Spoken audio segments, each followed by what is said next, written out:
नमस्कार, मैं अनामिका आप सभी का हार्दिक अभिनंदन और स्वागत करती हूँ। मैं आपके सामने अनेक प्रकार की सनातनी कहानियाँ, धर्म से जुड़ी कहानियाँ लेकर उपस्थित होती रही हूँ। कृपया चैनल को सब्सक्राइब कर लें, जिससे कि और भी अनेक प्रकार की मार्गदर्शक कहानियाँ प्राप्त होती रहें। आज इसी कड़ी में मैं अन्नपूर्णा माता की कथा को लेकर उपस्थित हूँ।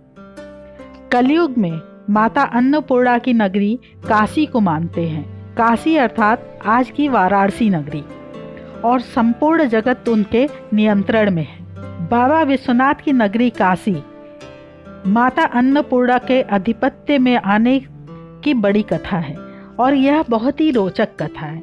आइए मैं आज इसका वर्णन करती हूँ। जब माता पार्वती का भगवान शिव के संग विवाह हुआ, उसके पश्चात भगवान शिव और माता पार्वती अपने पिता के क्षेत्र हिमालय के अंतर्गत कैलाश पर रहने लगे थे। तब एक दिन माता पार्वती ने भगवान शिव से अपने मायके के क्षेत्र से अलग निवास करने के लिए कहा।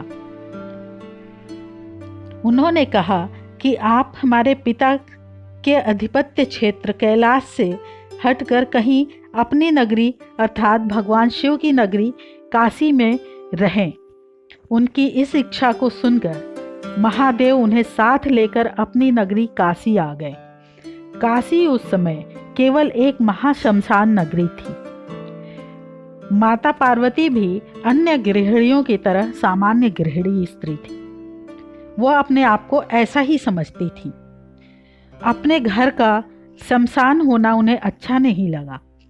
जब इस विषय पर भगवान शिव से माता पार्वती ने चर्चा की, तो भगवान शिव ने कहा कि सतयुग, त्रेता युग और द्वापर युग, इन तीनों युगों में काशी शमशान रहेगी, लेकिन कलयुग में यह माता अन्नपूर्णा अर्थात माता पार्वती की नगरी के रूप में बसेगी। इसी कारण वर्तमान समय में माता अन्नपूर्णा का मंदिर वाराणसी अर्थात काशी का प्रधान देवी पीठ है।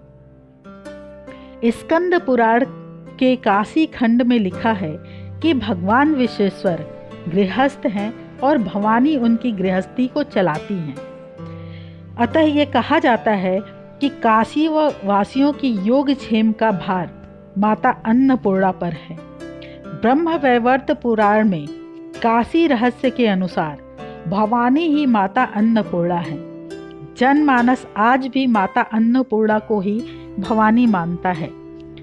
श्रद्धालुओं की ऐसी धारणा है कि मां अन्नपूर्णा की नगरी काशी में कभी भी कोई भूखा नहीं सोता है। अन्नपूर्णा माता पूरी नगरी को भोजन देती हैं। अन्नपूर्णा माता की उपासना से सारे पाप नष्ट हो जाते हैं। माता अन्नपूर्णा अपने भक्त की सभी विपत्तियों से रक्षा करती हैं। इनके प्रसन्न हो जाने पर अनेक जन्मों से चली आ रही दरिद्रता का भी निवारण हो जाता है। माता अन्नपूर्णा अपने भक्तों को सांसारिक सुख प्रदान करने के साथ साथ मोक्ष भी प्रदान करती हैं। ऋषि मुनि माता अन्नपूर्णा की स्तुति इन मंत्रों से करते हैं। शोषिणी सर्व पापानां मोचनी सकलापदां दरिद्रय दमनिति नित्यम सुखम मोक्ष प्रदायिनी।